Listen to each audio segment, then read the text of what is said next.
Good day and welcome to a new video. Don't forget to like, share, subscribe! Hey, and welcome to Weekly Tips. We'll put some sense in your tip jar. Welcome today. Today you're joined by me, Daniel, and we are going to be painting a leopard on a black background. So this is something a little bit different. Painting a leopard here, so let's pounce on into this and paint this leopard. So I start out drawing this leopard in this black canvas. Now I decided to paint this in this black canvas here because it's most of the image is black, and I thought, well, why not do it that way? Paint it from black to white. And you can do this traditionally by getting a canvas or a piece of paper, putting charcoal on it if you want. Charcoal on paper, black, could use black paint possibly, but yeah, with if you use charcoal, you can use an eraser to erase back to your paper, and leave some areas that may be lighter than others. But that's traditional. I'm doing it digitally. It's a little bit different, but it's the same kind of process, but except erasing, I am painting in white. Now I could have done it the erasing way, where I had black on top of white and erased back um, and that could have worked too a little bit, but I would have run into problems a bit later when um, trying to get the tones right and those kind of things. And I think that is where it kind of gets you straight into tones in a way, fixing up those tones as you work on the drawing.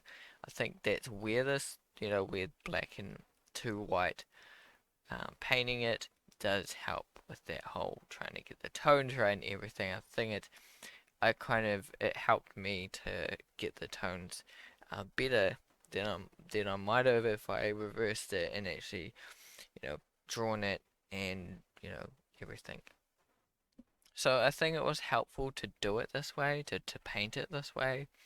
And it was a bit of fun, it's a lot of fun trying to um, get that leopard in there, draw it, trying to get the angle of everything right and get the proportions in there right. Just trying to get it as accurate as I can, as well as working on those tones, and also reinforcing things was a bit of a challenge, really locking in like his ear shape or his nose shapes, um, or things to the edge, because if I try to draw them in black, I usually reinforce things with black. You do your sketch, and then you do a clean drawing on top that's black.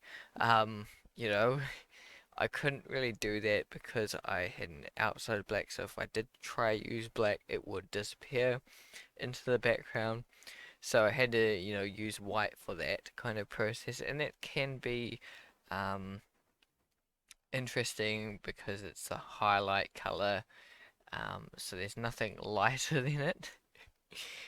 So it can be um, interesting, a new process to learn and to do. It's another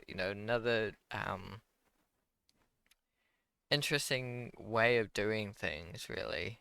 And I think doing it this way has really helped me try and get those tones as best I can, improved my drawing skill up a little bit, maybe.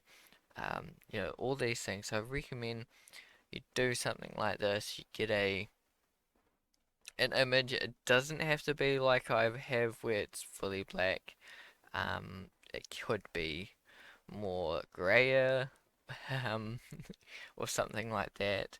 It could be a blue sky, but you know, starting from the darkest colors to the lightest colors, basically, rather than the other way around, where usually my canvas is grey. I'm painting on grey. Not exactly painting on black, So it's a little bit different. I've gone to the next extreme here. Now this video isn't about really drawing or painting leopards in a way. I do have a little bit here. I could say, um, their head proportions. I have done cats before, I think, with scowls. So just keep in mind, you know, those kind of proportions when you're drawing it. I don't have very much of the leopard in the image, mostly the head and a little bit of the body there.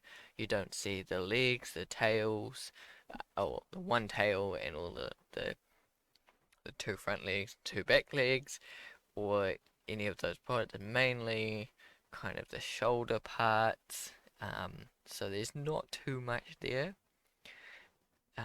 So yeah, kind of to me looks a little bit to me here like a snow leopard, just the colors and everything. So that's kind of an achievement. Looks like a leopard, in a way. That's an achievement.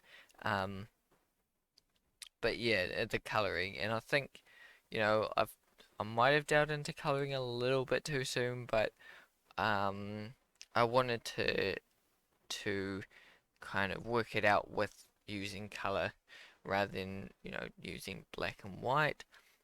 Just because if I go fully into black and white, um, you know, when going into color from black and white, it's a little bit of fixing up the colors as well to try and match the tones underneath, um, with things like that. It can work, using the color and saturation things to try and fix up, when you overlay a color or something like that, to fix it up a little bit, but I wanted to delve fully into color, um, because I felt like I've done enough study with the black and white to understand it, to be able to use color to tone it up as well. Um, I do delve into a little bit of the extra bits um, that are in this image. The little bit of a glow he has on the edge, of the leopard, I do add that in. Um, and that's mainly, just for extras. I would say this is a 90-minute art challenge that I did. Um, yeah. So I didn't have all the time in the world to paint it.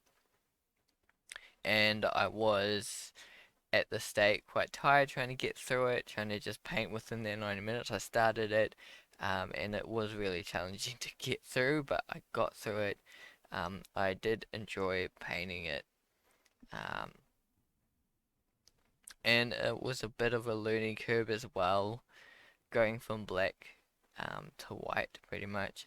I've seen some artists do it, and I've seen great art that's done this way. It looks really fun to do, so I thought done it, and it is. It's pretty fun. It's a new process. It is challenging. It's another way to do it, but learn something, take something out of it.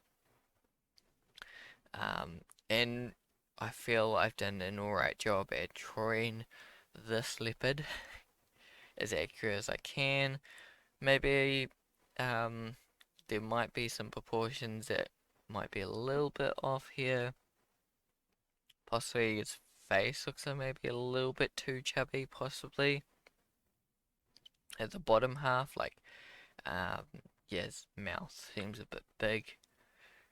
So these proportions, you can fix up with the use of shapes, uh, as well. I didn't exactly get it to that stage, because I was, in a 90-minute art challenge. I was just trying to get everything out there. Wasn't focusing as much. I tried accurate as I can, but these things I don't exactly notice while I'm doing a 90-minute art challenge. I notice them now, while I'm talking to you about it, a little bit later. Um, these things do sometimes take time with needing to leave the studio, leave the place, and just look at the image again. Sometimes you just gotta work at that underdrawing, that good drawing first. And I think that might have been one of those challenges too with the turning from black to white, is that I don't feel like I've had enough sketch time really. I've gone from kind of a quick sketch to a full kind of tonal to color. I didn't really get time to or space, I guess, in the canvas to modify the drawing quite a bit because of um, the way it was produced. If that makes sense to all, it could have been done. This, first black to white painting on digital canvas, as far as I know, I might have done one before, but first one I know of, and definitely the first 90-minute art challenge of it. So it is, something different. It's a new kind of thing. I feel like I've got better at tones through doing this. Um, it's, I could do it again and again, improve on it. I could maybe spend a few more hours on this piece or something like that one day. Um, but yeah, I think that's helped it. Hopefully you guys take something from this. Maybe feel free to attempt this. This is a copyright-free image that I found online. That I decided, do 90-minute art challenge. So feel free to do the same process, get the same image if you like. It's up to you. I'm not, but you can find a similar image maybe, or something completely different, and maybe try this technique. That's been me, painting this leopard. Hopefully you've enjoyed seeing this being produced. So keep drawing, everyone, keep creating, and see you in the next video.